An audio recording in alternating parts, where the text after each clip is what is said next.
Welcome, my children of the night, to the brand new year of scares and horror. Welcome back to Reviews from the Room.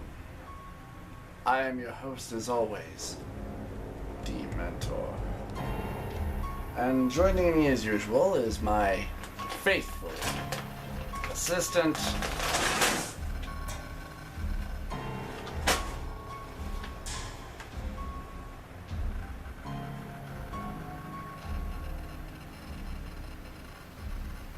you always have to make some sort of a mess when you come in, don't you?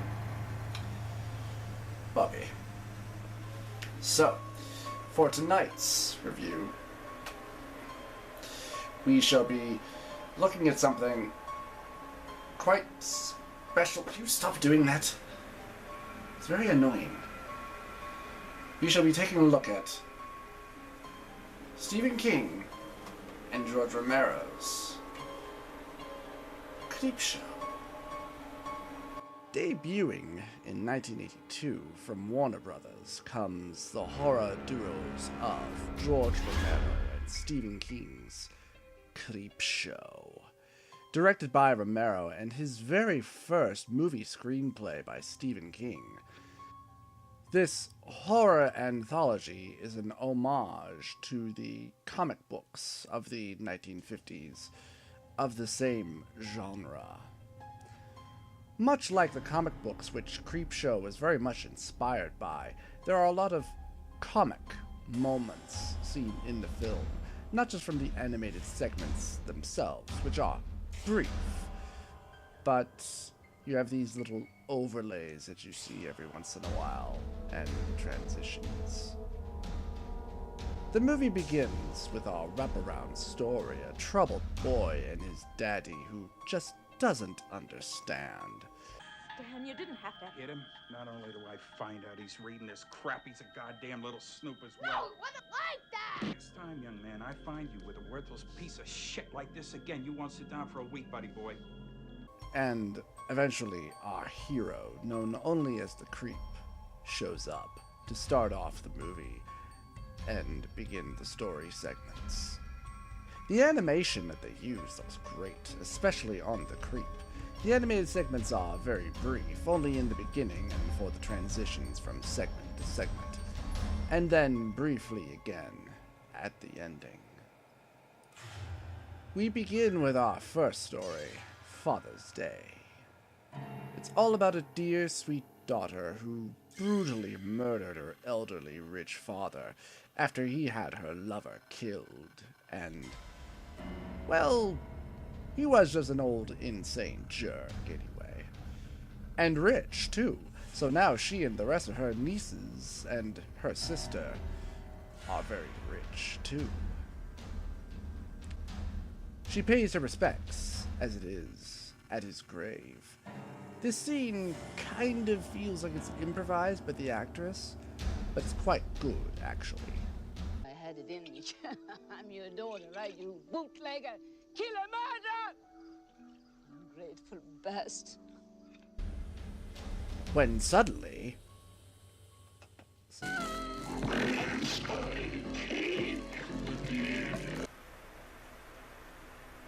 I'm sorry, what? What did you say? Sounds like he's gargling salt water when he talks, doesn't it? Daddy is angry. And hungry, too. Ah, that's a new one. The undead wanting to kill for cake. Though I will admit, I would be willing to kill for cake. In fact... Eventually, he gets his just desserts. What a happy scene. Happy Father's Day.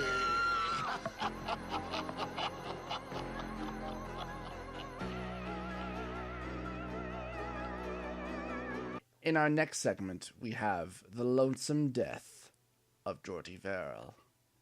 Here we have Stephen King himself playing the titled character as he witnesses a meteor land on his property, and his excitement upon his discovery and what he plans to do with said meteor.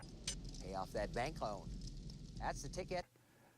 However, the meteor contains a little surprise that Jordy unknowingly releases upon himself, and eventually his property as well. Meteor ship. Meteor shit indeed. Slowly but surely, our friend Jordy starts turning into a plant man thing, and the plant life begins growing everywhere. And I do mean everywhere. Oh no, not there! Sadly, Jordy can't take it anymore, and decides to take his own life. A sad ending all around, for everyone. To love this.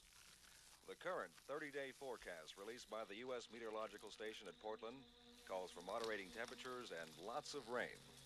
Castle County is going to turn green so fast in the next month that it's going to be almost miraculous. And now we go to story 3, Something to Tide You Over. Featuring Ted Danson as a smooth bachelor and Leslie Nielsen as an obsessive and jealous husband. He confronts Ted Danson's character, knowing that he and his wife have been screwing around behind his back. Leslie Nielsen is great in this scene. He comes off as legitimately intimidating and scary. Gotta hold your breath there, Harry. Gotta hold your breath. He lures Mr. Danson out to his private beach on the threat that if he doesn't, something very bad is going to happen to his wife, Becky. He sets him into a trap, a burial mound, playing a sick little game, videotaping Mr. Danson and his wife as they are washed upon by the encroaching tide. Later that night, Mr. Neeson is paid a little visit. They have a little game they wish to play of their own. Tell us, Mr. Nielsen, can you hold your breath? I can hold my breath for a long time.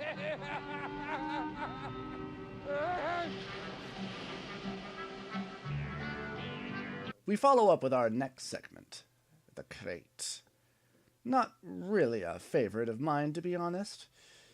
A janitor working on a college campus finds a strange old crate hidden under the stairs in the basement, and he and one of the professors discover a very angry and hungry beast hidden inside.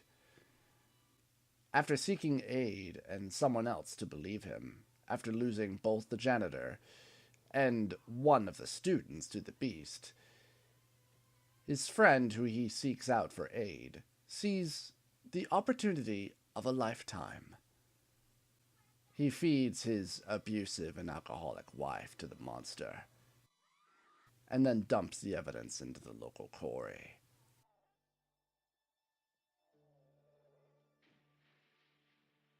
Or so they think.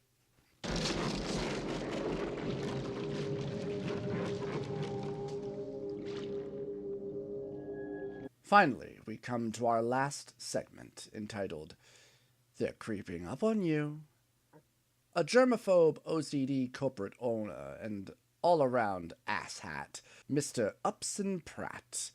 As you can see, he has a bit of a bug problem in his so-called germ-proof apartment.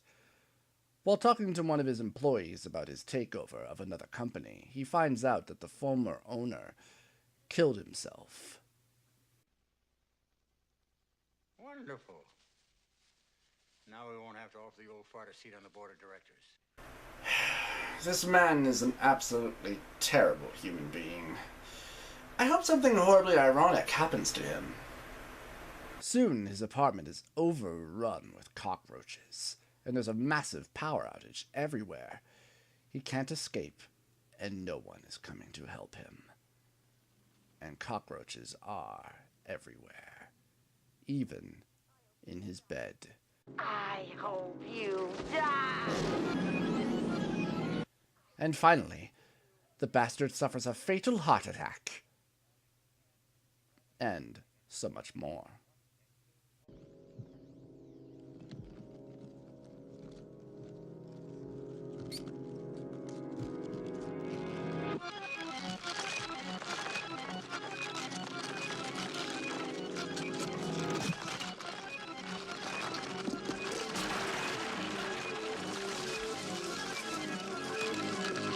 That scene, in fact, is believed to be the most famous scene in all of horror movies, containing so many real, hissing cockroaches.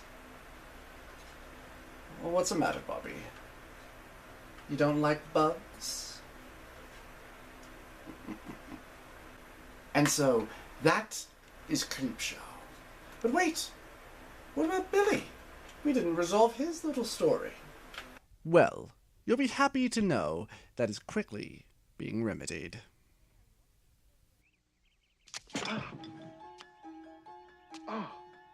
Aw, look at that. He made a doll of his dad. A voodoo doll, that is. Ready for another shot, Dad?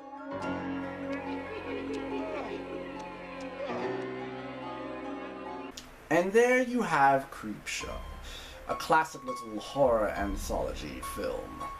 The acting all around is pretty good, with a few hit and misses, but thankfully they're played out as they are. It's actually meant to be taken that way. It's meant to be a black comedy anyway. The special effects for the time look good. They were going for that cheap comic book horror movie take anyway, with the monsters anyway. The film in and of itself is worth owning. There was also a comic book adaptation made around the same time. The comic book is quite the same, only it leaves out the dark humor and goes for a tad more serious take. There are some slight changes with some of the dialogue, but both, nonetheless, are worth owning.